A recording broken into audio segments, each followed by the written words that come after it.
Домашнее чтение у камина. Текст читает Анечка Невеличко.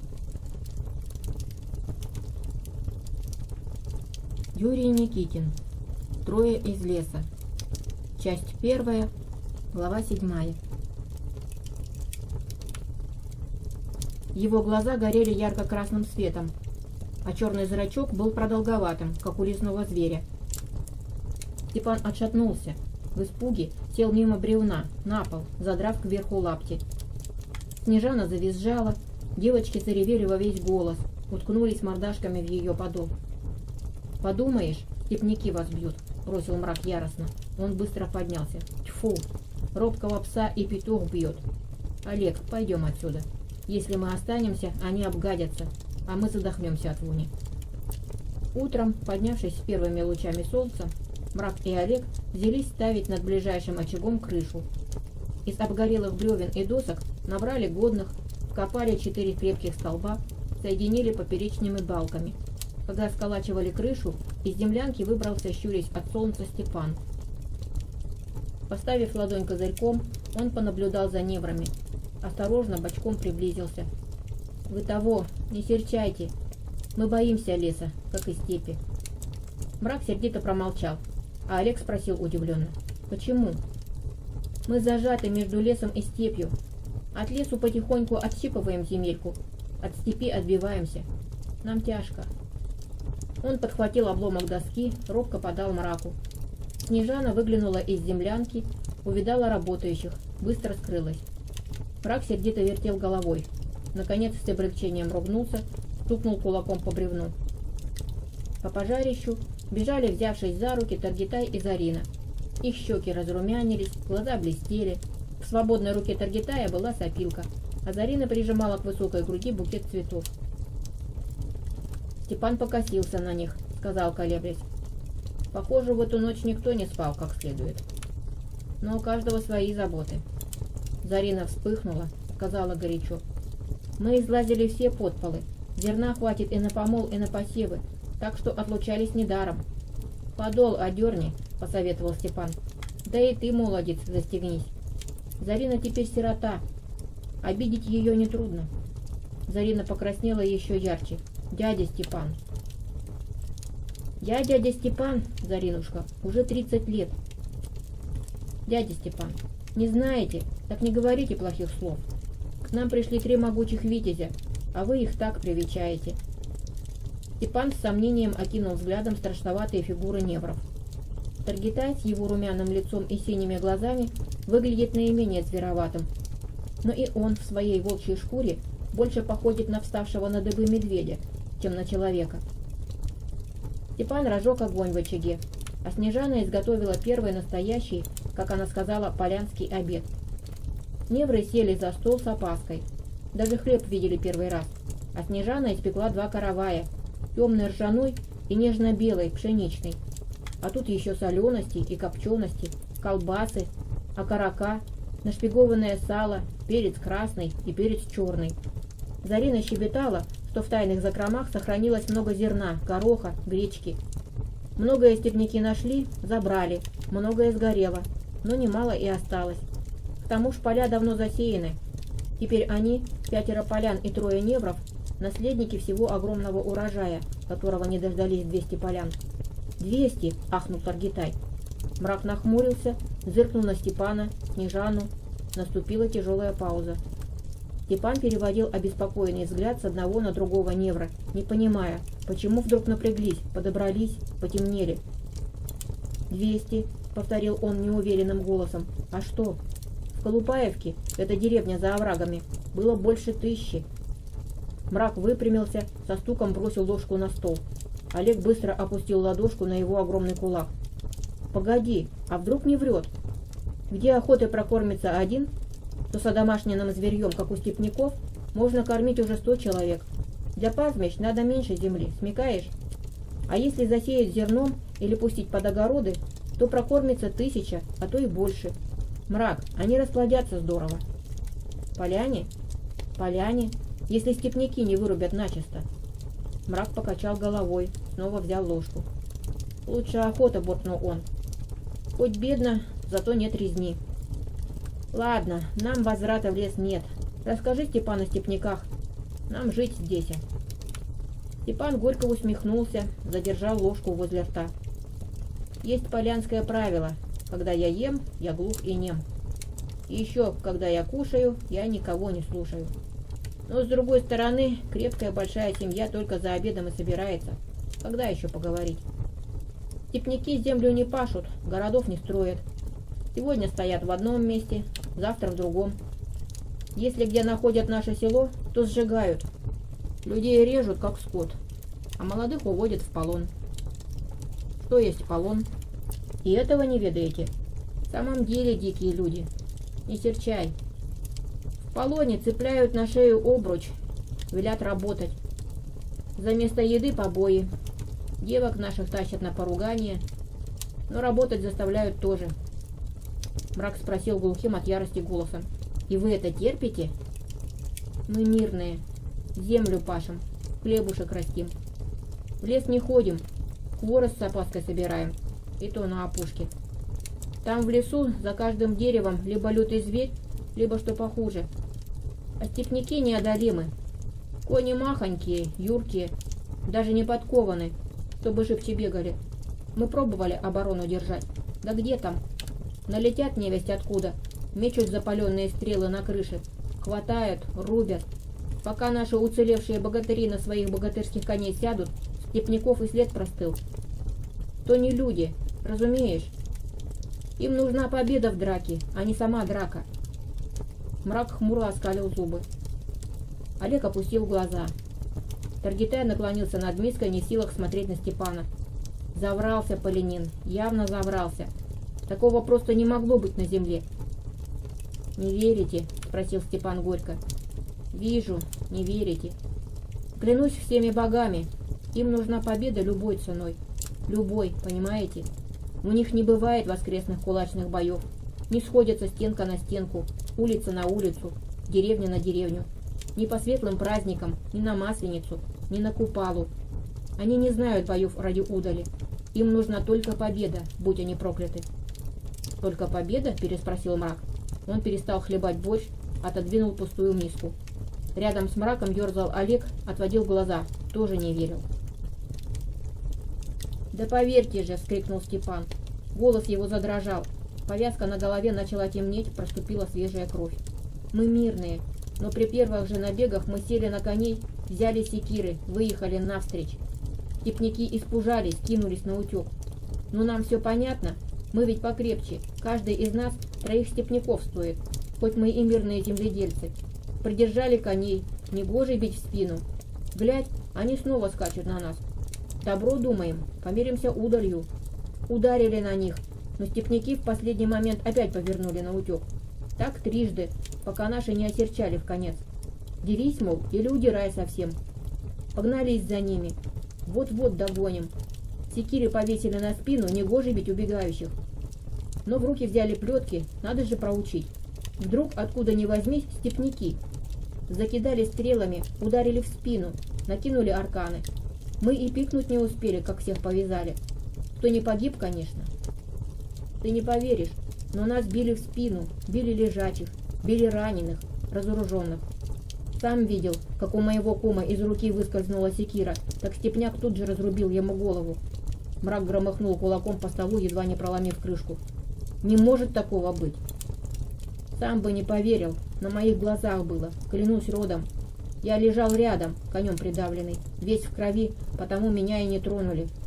Не дал подобрать секиру, убил разоруженного. Еще и ухмыльнулся злодей. «Не может того быть», — повторил Мрак, но в его голосе не было убежденности. На него скорбно смотрели Снежана и Зарина. В их глазах блестели слезы. Степан повернулся снова к Мраку, протянул ему через стол жилистые руки.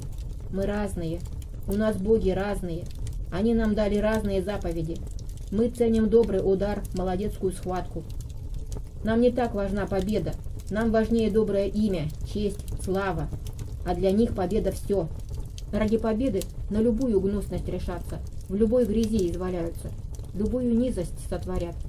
Даже на подлый удар ниже пояса пойдут». Он покачнулся, медленно сполз на пол. Мрак перегнулся через стол, но перехватить не успел. Женщины с плачем принялись разматывать набухшие от крови тряпицы. 2 дня невры помогали уцелевшим подниматься на ноги. В землянку сносили домашние колбасы, которые так понравились Таргитаю. Олег больше интересовался перцем, огородными травами, пытаясь приспособить для волхования. Мрак заново перерыл пепелище, побывал в погребах, подвалах, переворошил засеки.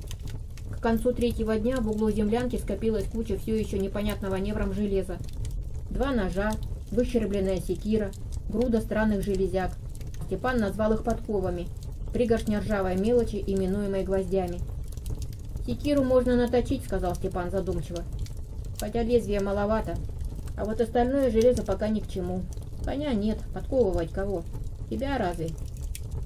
Да и гвоздями что сколачивать? Была бы кузня в порядке, подковал бы добрую секиру». Олег насторожился, спросил быстро. «Кузня? Подковать?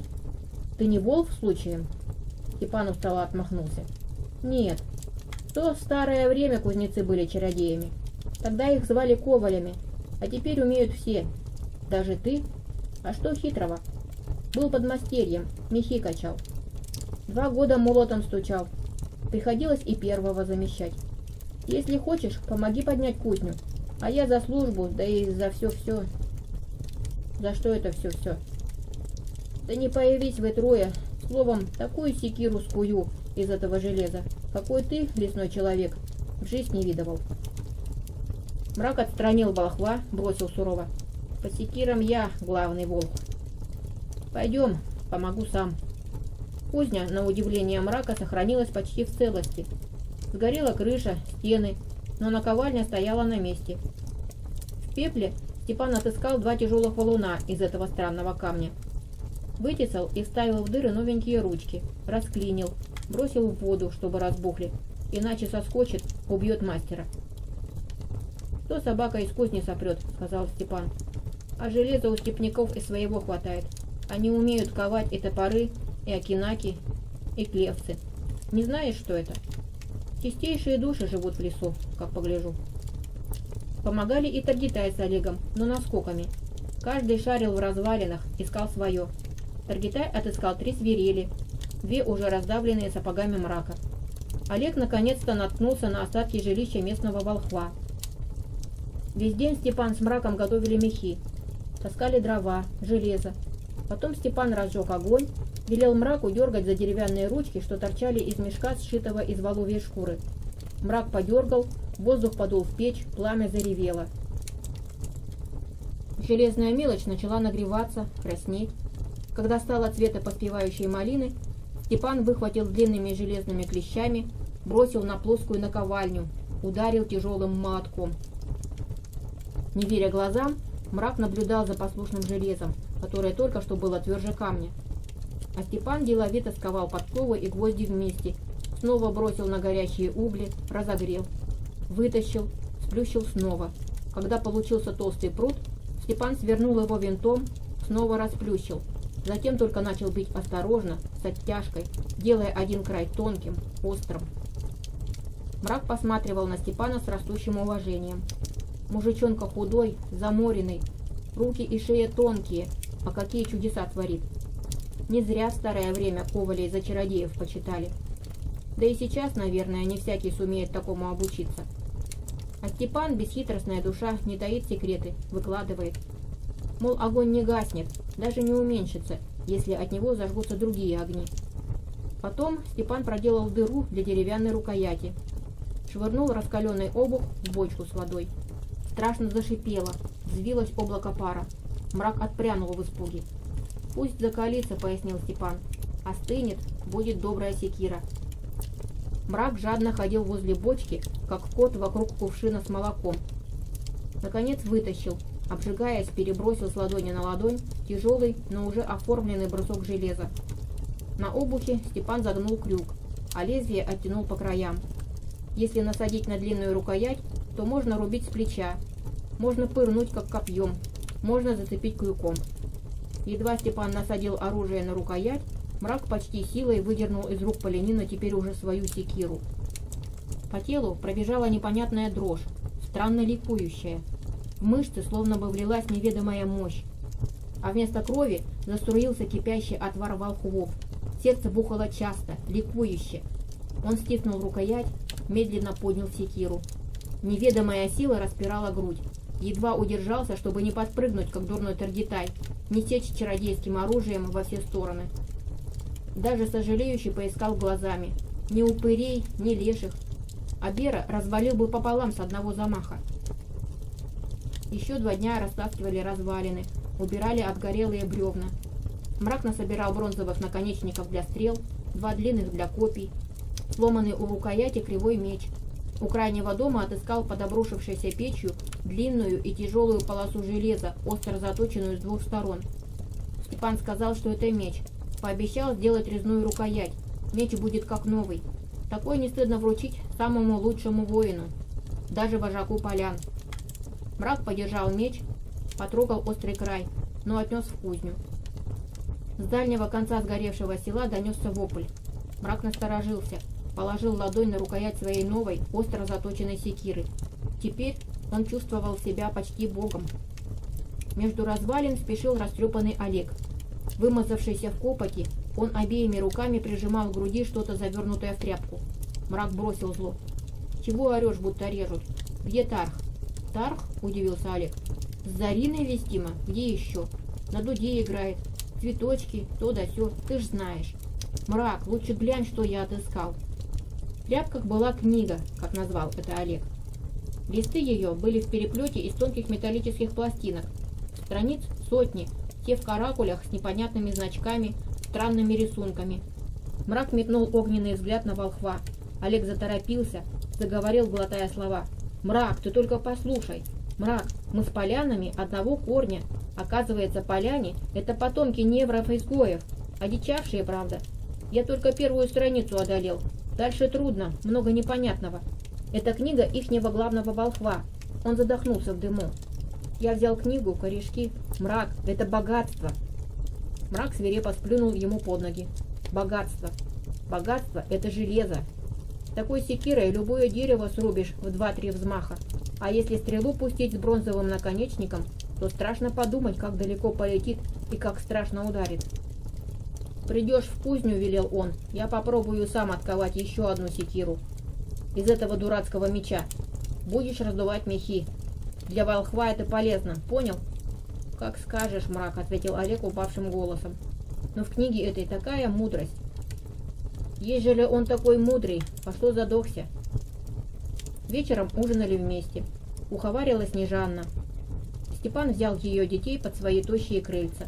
Зарину кликал дочкой. Та бежала на зов, повиновалась как отцу. 2 девочки, Оксанка и Любаня, возлюбили Мрака, постоянно лезли к нему на колени. Мрак ночевал только под открытым небом. В землянке ему было тесно и душно. Спал он на голой земле, не укрываясь, положив секиру возле правой руки. Однажды Таргитай, у которого девки менялись, а любовь к Мраку оставалась неизменной, напросился ночевать рядом. Готовясь к мученичеству, он подложил под голову круглый камень, но Мрак пинком вышиб, сказал строго: «Не разнеживайся».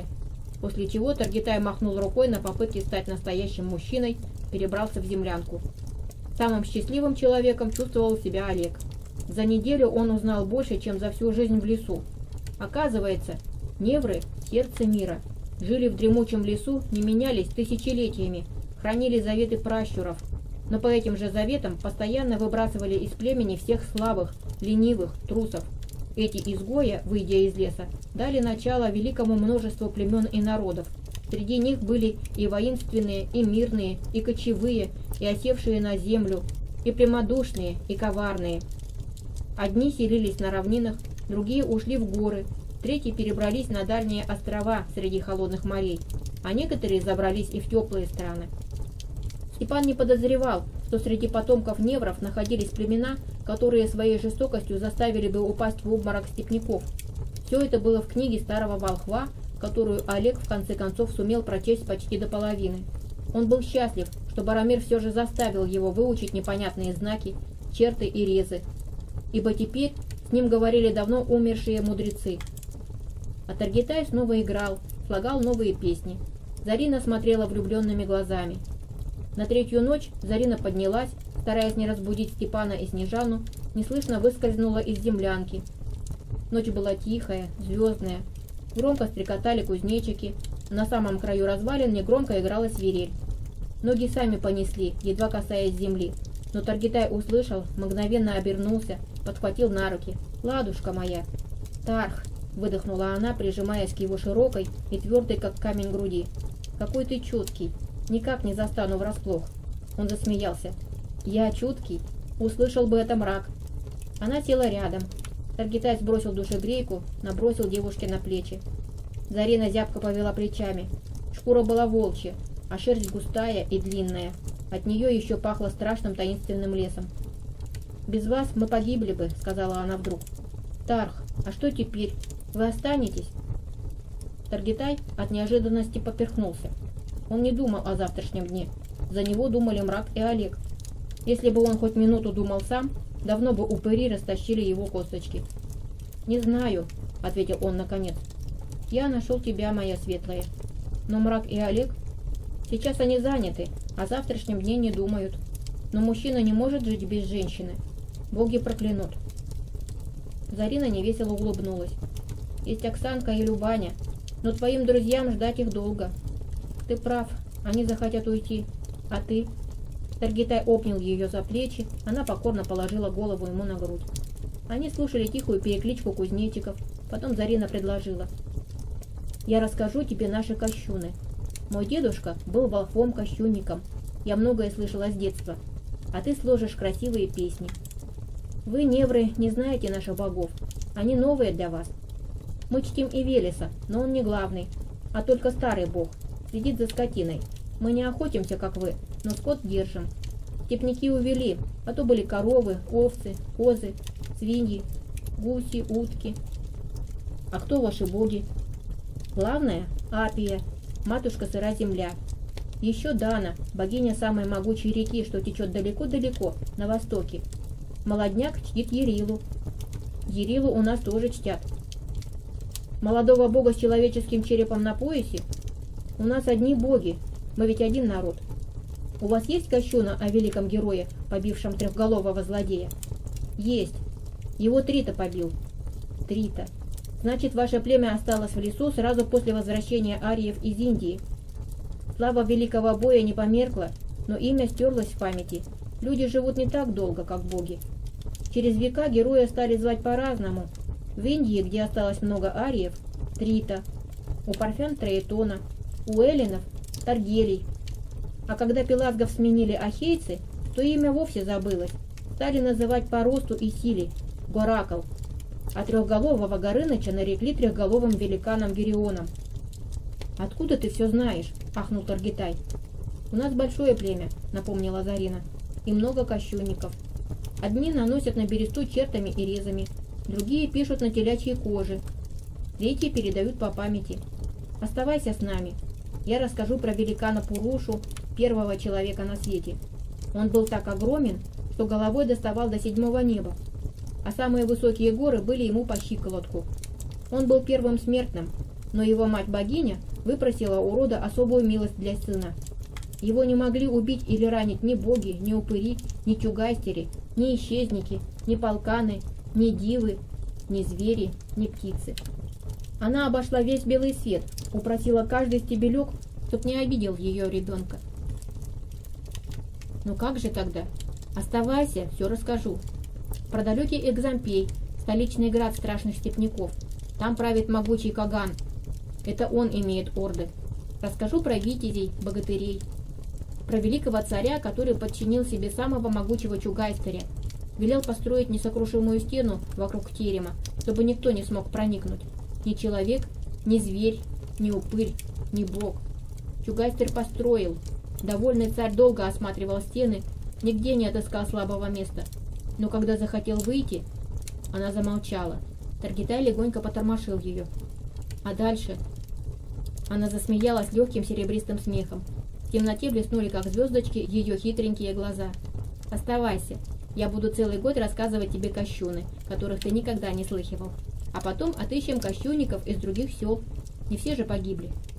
Она прижималась к нему все теснее. Ее губы приоткрылись, Таргитай заглянул в ее глаза, что вдруг стали темными, бездонными. Отыскал своими губами ее губы, нежно опустил девушку спиной на землю.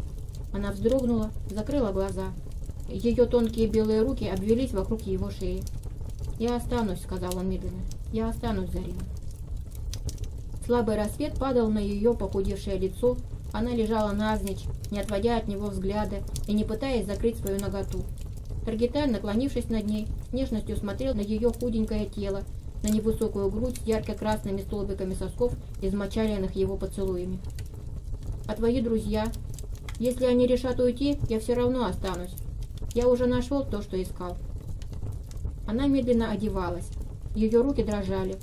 Над головами торопливо пронеслась уродливая тень. Летучая мышь торопилась вернуться в нору. В светлеющем небе медленно проступали белые облачка. «Мы отстроим деревню», — сказал он убежденно. «Деревню?» — повторила она. «Ах да, от слова «дерево». Мы говорим «весь». Да, снова заселим. Олег говорил, что вы, невры, оставляете только самых здоровых детей, самых крепких, а мы, поляне, каждому ребенку рады. Нет, так, не потому, что вы злые, а мы добрые. Просто землепашцы могут прокормить всех. Олег вчера говорил правду. У нас с тобой будет 20 детей, и все 20 будут жить, играть, помогать нам в хозяйстве». Он даже зажмурился от счастья, представив себе множество маленьких таргитаев. Зарина поднялась с земли, глаза ее сияли. Рука об руку, они пошли обратно к далекой землянке. «Эти степняки пришли недавно», — сказала она. «Для них были торки. Те налетали малыми отрядами, пользуясь, что мужики в поле. Пока мужики хватают секиры, бегут со всех ног к селу. Торки уже выскакивают из хат, на лошадей до ходу. А бабы уже наловчились. Едва торки врываются в село, они бьют горшки, распарывают подушки, чтобы перья по всей хате, а сами прячутся. Заскочит торг, видит, кто-то успел раньше, пограбил, выскакивает, бежит в другую хату». «О боги!» — вздохнул он, пораженный не столько жестокостью жизни, сколько покорностью полян, привыкаемостью. «Позапрошлом году мои мама и братишка сгинули», — продолжала она безнадежным голосом. «Мамка и горшок разбила, и перья пустила, а сама залезла под лавку. И Вашика еще раньше сунула в подпол. Торг забежал в хату, блядь, опять раньше его поспели. Ругнулся, уже повернулся уходить, как увидел на столе луковицу. Схватил, откусил, голодный был, скривился, слезы из глаз. Говорит, какой кислый пастернак, какой дурень такой ест. Шасть на порог. А маманя не утерпела, крикнула, сам ты дурень, то не пастернак, а цибуля. Ну, торг и выволок ее. Она в слезы. Ой, Ивашка, из-за моего дурного языка и ты сгинешь в подполье. Так торг и увел обоих. Голос прервался. Таргитай погладил ее по голове, толкнул дверь землянки. Степан и Снежана спали, обнявшись, на куче тряпья. Девочки посапывали возле очага. Олег сидел за столом, читал книгу. Перед ним горела лучина, а на полу валялось множество огарков. Лицо волхва было бледное, осунувшееся, но глаза радостно блестели. «Доброе утро», — сказал Таргитай. «Ты не ложился? А где мрак?» «Мрак? Мрак пробует новый лук. Нашел в развалинах. Натянул тетиву, настрогал стрел. Что-то вы какие-то странные. Случилось что?» «Я остаюсь с полянами», — сказал Таргитай. Он прямо взглянул волхву в глаза. «Что бы ты ни сказал, что бы ни сказал мрак, я остаюсь. Теперь это мое племя». Мрак стоял с луком в руках. В полусотни шагов он прислонил к развалинам очага уцелевшую дверь. 4 стрелы уже торчали в самой середке. Мрак неспешно целился, опускал лук, подтягивал тетиву, снова накладывал стрелу. Таргитай и Олег зашли сзади. Таргитай с удивлением смотрел на лук. В лесу это были простые толстые прутья в рост человека. За оба конца цепляешь прочную жилу, вот и готов лук. А этот вдвое короче, из костяных пластин, скрепленных штырями, железными зажимами, проволокой.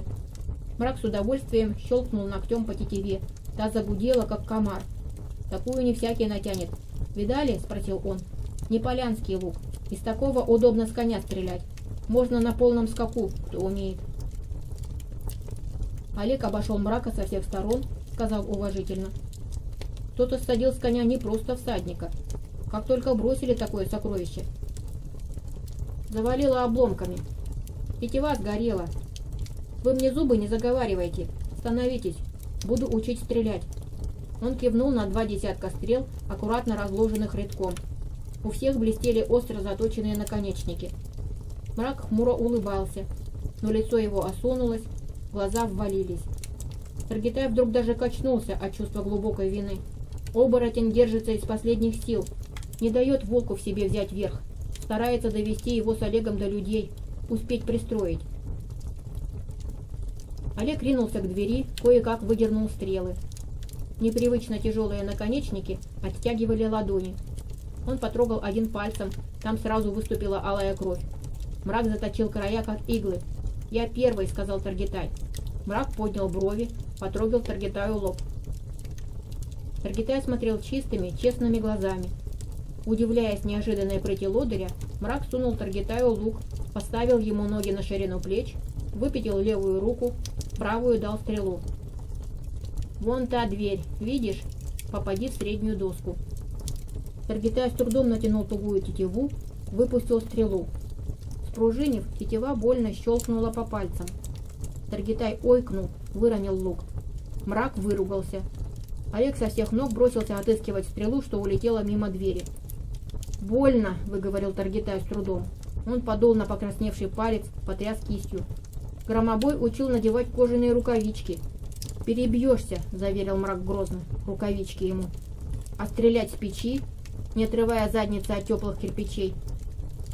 Олег носился на четвереньках среди горелых обломков. Вокруг вздымались черные вихри. Наконец он подхватился с радостным воплем. «Нашел!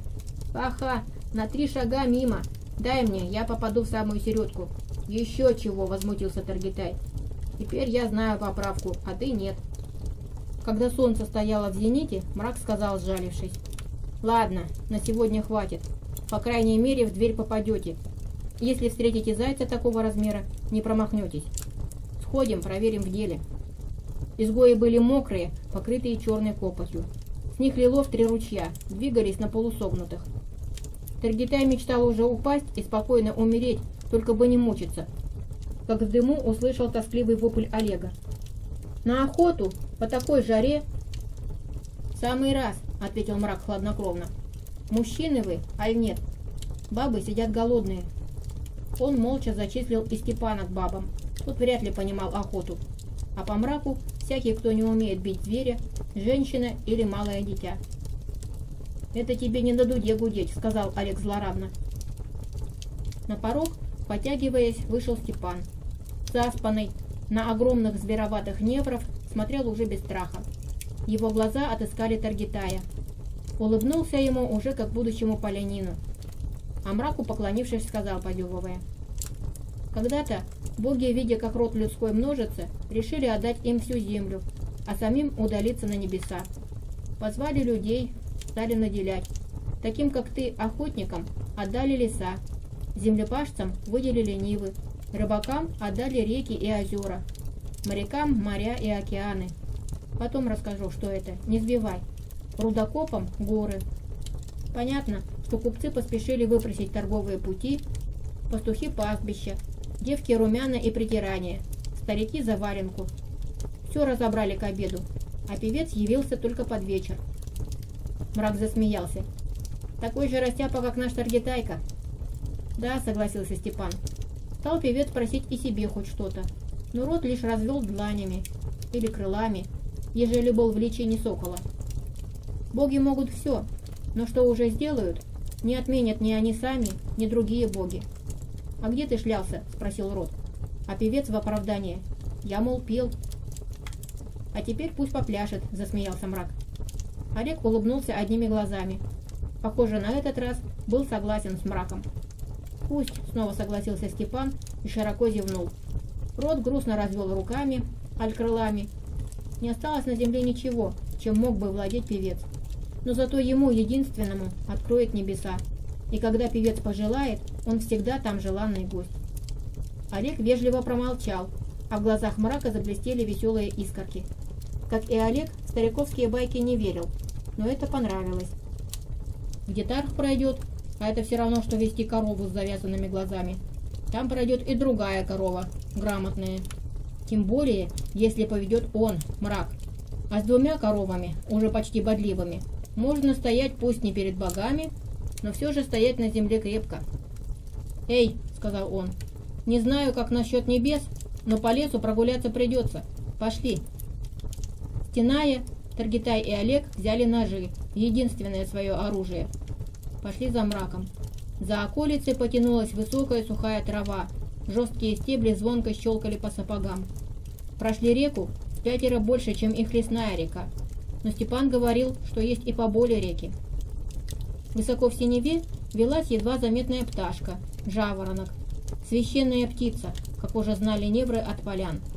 В густой траве что-то прошмыгивало, но так быстро, что изгои не успевали рта раскрыть, а мрак даже не поворачивал головы. Дважды переступали через птичьи гнезда. В одном было 5 яиц, в другом 3 голодных птенца. Завидев невров, птенцы неимоверно распахнули ярко-красные широкие рты, яростно запищали. Крохотные язычки дрожали. Птенцы едва не вываливались из гнезда навстречу огромным неврам. Мрак поспешно шагнул мимо, и писк обиженно умолк. На Таргитая и Олега птенцы, похоже, не обратили внимания. Почти до вечера злые и голодные изгои выпугивали на мрака дичь. Мрак вскидывал лук, мгновенно натягивал тетиву, но стрела оставалась на месте, а лопоухие зверьки в панике мчались, куда глаза глядят. Лишь дважды зазвенела тетива. Стрела сразила огромных, как гуси птиц, явно степных, лапы без перепонок. Таргитай и Олег забросили птиц на плечи и, чувствуя приятную тяжесть, роняя голодные слюни, повернули к дому.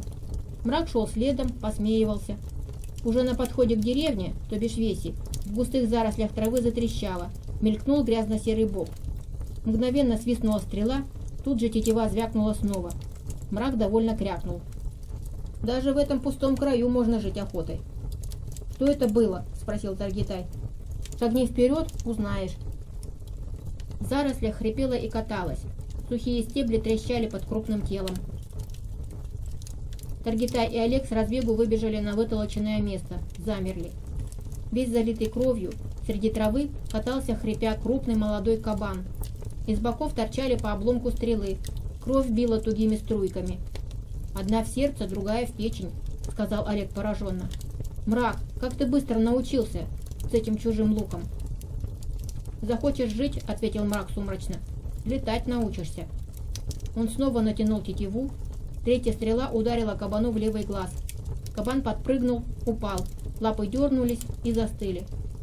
«Как мы понесем?» — спросил Таргитай озабоченно. «Такой огромный!» «Это вы понесете», — поправил мрака насмешливо. «Если сделаете свою часть работы, как сделал я, то ужин будет неплох. Поляне, надо признаться, поесть умеют, а с этими ихними штучками, солью, перцем, острыми травками, я сам готов съесть этого кабана с шерстью и копытами». Изгои тащили кабана по очереди, за задние ноги. Тащить неудобно, но шеста из травы не вырубишь, не родной лес. Заморившись, Таргитай передавал кабана Олегу, а сам, взяв обеих дров, еще долго с натугой разгибал спину. Волочить приходилось в полусогнутом состоянии. Мрак шагал следом, скалил зубы. Не потопаешь, не полопаешь. Волка и охотника ноги кормят. Пусть помучаются, в охоту поедят. За этот день оба потрудятся больше, чем за всю предыдущую жизнь в лесу. Вдруг мрак насторожился, обогнал изгоев. В его руках появился лук. Он сделал еще несколько быстрых шагов, принюхиваясь. Сказал тревожно: «Там кто-то еще. Стоят эти звери, которых кличут конями. Чую людей, но не разберу отсель. Запахи чужие, резкие». Изгои оставили кабана и птиц, пошли за мраком. Мрак часто останавливался, вслушивался. Ноздри его хищного носа трепетали. «Дальше ползком», — сказал он наконец. «Уже близко, могут заметить». Он бежал на четвереньках, а где трава росла низкая, падал, полз как ящерица, извиваясь всем телом. Изгои неумело крались следом. Мрак оглядывался, сердито шипел. Наконец уполз, а Таргитай и Олег устремились уже по примятому следу. В горле першило, ядовитая сухая пыль забивала легкие. От нещадного солнца в голове звенело. Пришлось проползти через муравьиную дорожку. По голой спине тут же забегали тысячи крохотных лап с острыми коготками. Кожа начала неистово зудеть. Таргитай чуть не застонал, заскрипел зубами. Несколько смельчаков, показывая свою удаль, забрались под душегрейку и вонзили в потное чудовище маленькие, но острые челюсти. Он с размаху уткнулся в торчащие впереди подошвы мрака. Оборотень вытряхнул из колчана стрелы и раскладывал их перед собой в ряд. Таргитай не видел лица мрака, но с тем происходило что-то странное. Он отчаянно спешил, его пальцы тряслись. Таргитай ощутил тревожный укол, заполз сбоку, раздвинул тугие стебли. На очищенной от обломков площадке, где они вырыли землянку, находились степняки. На новенькой двери кузни был распят Степан. Руки и ноги были прибиты к дереву толстыми штырями.